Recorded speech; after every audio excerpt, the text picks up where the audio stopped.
ये सुसेक्स हैं। देखिए प्रोडक्शन लेने के लिए सबसे पहले फार्म का एनवायरनमेंट, उसके बाद फीड उसकी, फिर लाइटिंग। अगर हम माहाना की लगाएं तो हम अपना ख़र्चा वगैरह निकाल के देखते हैं तो आप आराम से 25 पीसों से आप लाख तक इनकम जनरेट करते हैं। इससे ज़्यादा ही हो जाती है, लेकिन ये आपको मिनिमम। अस्सलामुअलैकुम। वालेकुम अस्सलाम। भाईजान कैसे हैं? अल्लाह का शुक्र खैरियत से। भाईजान नाजरीन को तारफ़ करवाइए। मैं उसामा, सैयद फार्म इस्लामाबाद से। माशाल्लाह। अच्छा उसामा भाई, ये बतलाइए कि आपके पीछे ये जो खूबसूरत मुर्गियाँ फिर रही हैं, ये किस नस्ल की मुर्गियाँ हैं? ये सुसेक्स हैं और ये है जो आप आगे देख रहे हैं, ये हेरिटेज ब्रीड है। ये F1 है। हेरिटेज के जो पहली बच्चे होते हैं उसको F1 कहते हैं, ये वो ब्रीड है। ये हेरिटेज के जो पहले बच्चे होते हैं उनको F1 कहते हैं और ये वो ब्रीड है सुसेक्स में। उसामा भाई, आपने हेरिटेज बर्ड्स पाले हुए हैं लाइट सुसेक्स के। जी जी बिल्कुल। पहली बात, इंतहाई खूबसूरत बर्ड है। बिल्कुल ऐसा ही है। इसके अलावा इनकी और क्या खूबियाँ हैं? देखिए 2-3 खूबियाँ इनकी ये हैं कि आप इनका साइज़ देखेंगे, आपको आम मुर्गी का ये साइज़ नहीं दिखेगा माशाल्लाह। और दूसरी खूबी इनकी ये है कि अंडे का जो साइज़ है इनका वो बहुत अच्छा होता है माशाल्लाह, ज़बरदस्त। और एक और इसमें क्वालिटी होती है, जो उसकी हैचिंग रिजल्ट होता है वो बाकी मुर्गियों की निस्बत 90% होता है। बाकी मुर्गियों की निस्बत 90% होता है। इनकी बहुत ज़्यादा अच्छा रिजल्ट निकलता है इनका। वाह, ये तो बड़ी कमाल की खूबियाँ आपने बयान की हैं। जी, साइज़ में बड़ी मुर्गी का साइज़ इस टाइम आप देख रहे हैं ना, ये तकरीबन 3 किलो के करीब है और जो मुर्गे जो हैं तो 4 किलो से भी ऊपर के हैं। तो सर ये बतलाइए कि ये साल में टोटल कितने का एग्स दे देती है? देखिए साल की जो इसकी अंडों की एवरेज है वो इसी तरह है 290 280। ये वाकई? जी जी बिल्कुल। बात ये होती है, रिज़ल्ट जो होता है ना, प्रोडक्शन वो लेनी पड़ती है। आप फीड टाइम पे करें, फीड अच्छी डालें और इस तरह अभी इनको ब्रीडर की फीड चल रही है क्योंकि इनसे आगे प्रोडक्शन लेनी है और बच्चे लेने हैं। अच्छा, तो उस तरह की फीडें आप चलाएंगे तो आपको रिजल्ट मिलता है। अगर आप लेयर की फीड चला के आप कहते हैं आपको प्रोडक्शन मिले तो ये पॉसिबल नहीं है। ठीक है। अच्छा भाईजान, आपने एक वर्ड बोला कि प्रोडक्शन लेनी पड़ती है। जी बिल्कुल। प्रोडक्शन लेने के लिए कोई से 3 अहम गुर की बातें नाज़रीन से शेयर करते हैं। देखिए प्रोडक्शन लेने के लिए सबसे पहले फार्म का एनवायरनमेंट, उसके बाद फीड उसकी, फिर लाइटिंग। ये 3 चीज़ें बहुत अहम रोल होते हैं इनका। इन्वायरमेंट कैसा हो? इन्वायरमेंट ऐसा हो कि मुर्गी को ज़्यादा हीट अप ना हो। अब यहाँ पे जितने परिंदे देखेंगे ना, आप देखिए वो इतने हीट अप नहीं है। ठीक है, नॉर्मल फिर रहे हैं। आजकल फार्म्स में ये होता है कि परिंदों ने पर पूरी तरह फेंके होते हैं और बैठे हुए होते हैं एक जगह पे, जबकि यहाँ पे इतना नहीं है टेम्परेचर। ठीक है, यानी इसका इन्हिसार फार्म की बनावट पे भी है। बिल्कुल ऐसे ही है। आपने लकड़ी का छत बनाया हुआ है, इसकी वजह शायद यही है। बिल्कुल, ऊपर इसके कच्चा लेप हुआ है जिसकी वजह से ये ठंडा है। लकड़ी का छत, ऊपर कच्चा लेप। जी बिल्कुल। नंबर 1 पॉइंट जी, फार्म की इन्वायरमेंट यानी कि माहौल। बिल्कुल ऐसे ही। उसामा भाई, नंबर 2 पॉइंट आपने बताया था फीड।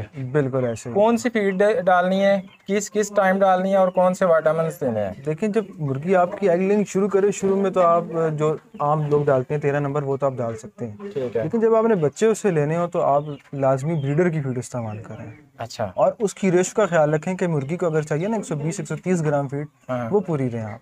अच्छा। जब तक आप पूरी नहीं देंगे तो आप ये ना कहें कि आप उससे अच्छा अंडा लेंगे, अच्छी प्रोडक्शन लेंगे। ये बड़ा अहम है। 120 ग्राम फीड पूरे दिन में देनी है। किस किस वक्त देनी है? इसकी फीड का टाइम इस तरह रखें, एक आप 7 बजे सुबह दें और एक आप शाम के टाइम दें। क्योंकि 7 बजे मुर्गी फीड लेगी, फिर उसके बाद ही 10-11 बजे अंडा देगी। सही। जो फर्स्ट टाइम की फीड है उसमें पानी पहले देना है या फीड पहले देनी है? पानी तो रेगुलर आपके पास होना चाहिए, 24 घंटे। ठीक है। फीड का टाइम होता है बस वो 2 घंटे रखें, 2 टाइम रखें, क्योंकि अगर आप ज़्यादा फीड डालेंगे आपका एक्सपेंस बढ़ेंगे और कुछ नहीं होगा। मुर्गी ने अंडा उतना ही देना है। अच्छा। वो एक दिन में 2 अंडा नहीं देगी ज़्यादा फीड देने। अच्छा जी। तो तीसरा पॉइंट आपने बताया लाइटिंग। बिल्कुल। कितना टाइम लाइट चाहिए होती है इन्हें? देखिए मुर्गी को चाहिए होती है तकरीबन 16 से 17 घंटा लाइट लाजमी चाहिए। अच्छा। आपने उसको मैनेज करना है। आगे अभी तो दिन बड़े हैं, अभी इतना मसला नहीं है, लेकिन आगे जब सर्दियाँ शुरू होती हैं तो दिन छोटे हो जाते हैं। उस टाइम फिर आपको लाइट को लाजमी मैनेज करना पड़ता है। उसामा भाई, इतना टाइम लाइट रहने से क्या जो ब्रीडर मेल है वो इन्हें तंग नहीं करते? नहीं, क्योंकि आप ब्रीडर का जो मेल है वो आप एक क्वांटिटी में रखें तो फिर मसला नहीं। जब आप क्वांटिटी बढ़ा देते हैं उसकी, मतलब अगर मुर्गियां आप रख रहे हैं 4 तो 7 एक मेल रखें। आप ये नहीं है कि आपके पास मुर्गियां 10 हैं, अब मेल आपने 6 छोड़े हैं, तो उससे प्रोडक्ट आपकी मुर्गी भी डिस्टर्ब होगी, मुर्गी गंजी भी जल्दी हो जाएगी और प्रोडक्शन पे भी असर पड़ेगा। कितनी क्वांटिटी में रखें? देखें लोग 4 एग भी बनाते हैं, 5 एग भी बनाते हैं। अच्छा। तो बेस्ट यही आप 5 एग बना लें। अच्छा। क्योंकि आजकल सबसे बड़ा मसला है तो रेशो बनाने में हमारे पास सबके पास मुर्गे ज़्यादा निकलते हैं। अच्छा में अच्छा आप जिस तरह मैनेज कर सकें करें, अगर लेकिन इसमें ये अगर एक्स्ट्रा मुर्गा निकलता है आप उसको सेल आउट ना करें। हाँ आप उसको बैक एंड पे रख लें, क्योंकि मुर्गे बहुत जल्दी जो होते हैं वो अपना इनफर्टिलिटी के केस में आ जाते हैं। अच्छा आप कुछ टाइम बाद नया मुर्गा छोड़ें, उसको सेल ना करें, रख लें सेपरेट। अच्छा वो कुछ टाइम बाद हटा दें और नया मुर्गा दूसरा लगा। आम पोल्ट्री फार्मिंग की निस्बत जी ऑस्ट्रालोप, RIR, गोल्डन मिस्री, वाइट लेयर, क्या ये ज़्यादा फायदेमंद है या उनके बराबर है? देखिए, वो एक अलग चीज़ है और ये बिल्कुल अलग चीज़ है। अच्छा ये अगर आप 10 मुर्गियाँ रखते हैं तो आप एक बहुत अच्छी इनकम जनरेट करते हैं। उसके लिए आपको अच्छी इनकम जनरेट करने के लिए आपको 1000 परिंदों से शुरू करना पड़ता है काम। अच्छा, इन दोनों में फ़र्क ये है। आपने कितनी रखी हुई हमारे पास जो है ये हेरिटेज जो रखे हैं 25 पीस है हमारे पास। और दूसरे? दूसरे जो हमारे पास हैं आपने देखे भी थे, तकरीबन 1700 के करीब नया ब्रीडर तैयार हो रहा है। अच्छा, तकरीबन इतना ही है। जो पुराना हमारा ब्रीडर था वो था 6। चलिए बात करते हैं सिर्फ लाइट सोसेक्स हेरिटेज के 25 पीसों की। इसमें से आप महाना क्या कमाते हैं और सालाना क्या कमाते हैं? अगर हम महाना की लगाएं तो हम अपना खर्चा वगैरह निकाल के देखते हैं तो आप आराम से 25 पीसों से आप लाख तक इनकम जनरेट करते हैं। इससे ज़्यादा ही हो जाती है, लेकिन ये आपको मिनिमम बता रहा हूँ। खर्चे निकाल के आप इतना बना लेते हैं। तो नाजरीन के लिए आपने कहा कि 10 पीसों से अच्छी इनकम आ सकती है। मैं चाहूँगा कि 10 पीसों की फिजिबिलिटी 1 से 2 मिनट के अंदर अंदर बना के दिखाएं कि अगर आप 10 पीस लेते हैं इतने के आएंगे, इतने में तैयार होंगे और उसके बाद रोज़ाना या महाना आपको ये कुछ देंगे और कहाँ पे ये सेल होंगे ये भी बताइएगा। ठीक, देखिए, जो सबसे पहले हम चूजे की बात करते हैं इसके चूजे का जो इस टाइम अगर रेट चल रहा है ना, तो हमने जो रखा हुआ है वो 1500 रुपये रखा है। 1500 के हिसाब से लगाते हैं 10 परिंदा, तो तकरीबन आपका 15,000 रुपये का परिंदा बन जाता है आपका ये।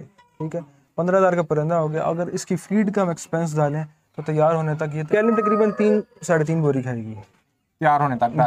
जी बिल्कुल। ठीक है, ये इसका खर्चा है। जी बिल्कुल। इस दौरान को विटामिन वगैरह का? बिल्कुल, विटामिन तो लाजमी है। वो तो ये कह रहे हैं आपको हर महीने 3 दिन लाजमी चलाएं। कौन सा रिकमेंड करते हैं? मार्केट में विटासोल, विटामाइन और कॉल्सिकैल काफ़ी आ रहे हैं। अच्छा, आपके पास देखें इजी अवेलेबल आपको कौन से हैं वो आपके पास, ठीक हो गया उस हिसाब से आप। अच्छा भैया, वैक्सीन का कितना खर्चा और मोर्टेलिटी के बाद में कितना खर्चा हो जाता है? वैक्सीन अगर आप लगाएं तो आपको NDIB की जो वैक्सीन मिलती है, तकरीबन लोग इम्पोर्टेड जो है वो 500 रुपये की वैक्सीन है वो। अच्छा, उस हिसाब से आपको लगाएं तो बहुत कम खर्चा आता है। 3-1 हज़ार रुपये आता है तकरीबन। अच्छा, ये इसका खर्चा होगा आपका टोटल वैक्सीन का। तो किस किस्म के अफराद को ये कारोबार करना चाहिए? देखिए, ऐसे लोग करें जिन बिल्कुल बेसिक लेवल से शुरू करना चाहते हैं घर से, उनके लिए ज़्यादा प्रॉफिटेबल है ये। वजह से तो इसके कि आप ज़्यादा परिंदा लेके डालें तो उसका फ़ायदा तो आपको नहीं होगा। आप मिनिमम क्वांटिटी शुरू करेंगे तो आपको फ़ायदा होगा। ठीक है, उसामा भाई आपने बड़े अच्छे से फिजिबिलिटी बताई है। ये बताएं कि ये तेल कौन कैसे होती हैं, कौन इनके इतने महंगे महंगे चूज़े खरीदता है? देखिए, असल में ये है फैंसी बर्ड्स में आते हैं। अच्छा। और उसके बाद दूसरे नंबर पर जो आते हैं ये जो लोग शौकिया घर पे रखने वाले होते हैं, सिर्फ अंडे खाने वाले हैं। ये उनके लिए बड़ा, क्योंकि इनके अंडे का साइज़ अच्छा है तो वो लोग खाते हैं। अच्छा। लेकिन ज़्यादातर जो इसकी डिमांड है वो फैंसी बर्ड के तौर पर है। अच्छा, और फैंसी बर्ड में सबसे अच्छी चीज़ जो है अभी उनमें से एक ही है। तो सेल करने के लिए क्या रिकमेंड करेंगे? सेल करने के लिए हमारे ऑनलाइन प्लेटफॉर्म भी मौजूद हैं काफ़ी, जहाँ पे आप ऐड लगा के बेच सकते हैं। और इस टाइम सबसे तेज़ जो मार्केट है वो है सुसेक्स की जा रही है। तो आप सेल का मसला नहीं होता, बात ये होती है आपको थोड़ा मेहनत करके अपने नाम को बनाना पड़ता है, अपने फार्म का नाम बनाएं और उसको आप एडवर्टाइज़ करें तो सेल आसान से हो जाती है। उसामा भाई कोई आखिरी पैगाम? आखिरी पैगाम ये है कि जिन लोगों ने भी शुरू करना है, जो कम बजट रखते हैं, वो अगर इसको स्टार्ट करते हैं तो उनके लिए एक अच्छा ये मौका है इसको स्टार्ट करने का। जी बिल्कुल। इसको स्टार्ट करने का बेस्ट मौसम कौन सा? अभी मौसम जो है वो खुल रहा है, आप देख रहे हैं बारिश शुरू हो गई हैं, अब गर्मी थोड़ी कम होगी तो अब बेहतरीन टाइम है अच्छा अभी पालने का। और पिछले कुछ टाइम पहले गर्मी बहुत ज़्यादा थी, इस टाइम परिंदे भी काफ़ी डिस्टर्ब हुए, बीमारी भी थी। अब मौसम साफ हो रहा है तो आप डाल सकते हैं। आपसे किसी ने खरीदना हो तो ये रेडीली अवेलेबल होते हैं या फिर बुकिंग पे? देखिए, डे ओल्ड जो होता है वो बुकिंग पे होता है, क्योंकि हमारे पास पहले ही डिमांड होती है इसकी डे ओल्ड की। तो जिनको भी लेना होगा हम उनको टाइम दे देंगे। अच्छा। और उनको बुकिंग के लिए उनको स्लिप वगैरह जो हमारा तरीकाकार है कि हम स्लिप बना के उनको भेज दें और टोकन मनी करवा दें, तो उनको जो डेट दी जाएगी उस पर चीज़ें मिल जाएगी। हमारे चैनल के तवसत से कोई कॉल आए तो उसको आप क्या डिस्काउंट दें? देखिए, अगर कोई आपके चैनल की तरफ से आता है तो फिर हम उसको बाकियों की निस्बत अच्छा रेट दे देंगे। अच्छा जी जी, उसामा भाई बहुत शुक्रिया, आपने बहुत अच्छे से ब्रीफ किया। अस्सलाम वालेकुम। वालेकुम अस्सलाम।